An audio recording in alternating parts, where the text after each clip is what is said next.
Listen to life in this tent city. Whatever sound you may hear, those who live here never will. That's because this is a camp for only the deaf.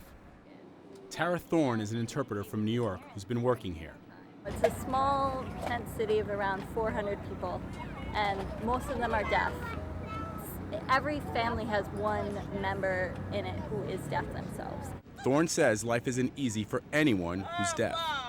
It's hard because you feel isolated and you can't communicate with your parents during dinner time.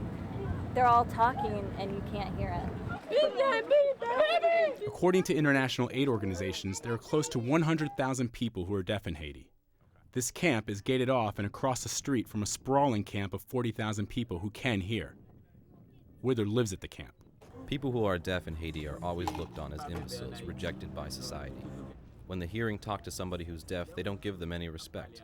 The disrespect and rejection were more apparent in the aftermath of the earthquake. Jimmy is deaf and mute. He couldn't even scream for help. During the earthquake, I noticed there were a lot of foreigners that came to help. But for deaf people, there was nobody helping us, so deaf people were helped last. No one bothered to check on Mary Ellen, who was unconscious for 7 hours. She was declared dead. After the earthquake, I was taken to a morgue, and I was there at the morgue, and I woke up, and the people were surprised I was alive. When I woke up at the morgue and looked all around, there were a bunch of people around me that were dead.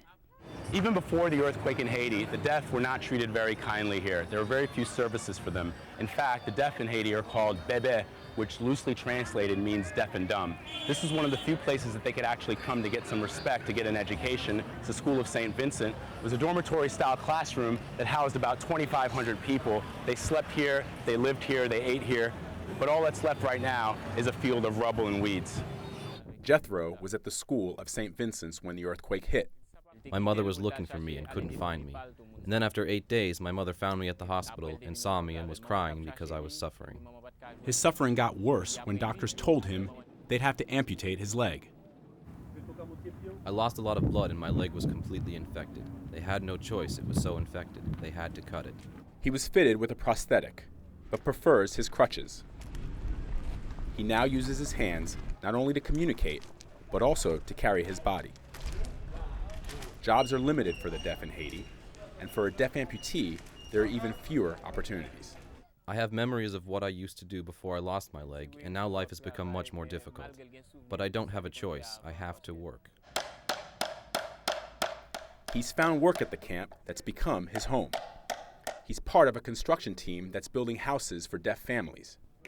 Jethro says people often pity him, but he doesn't want their pity. People who are deaf can do any job a hearing person can because we're just as intelligent as the people who can hear, and I'm not ashamed. It's only my leg that's cut off, and even though people make fun of me, God protects me.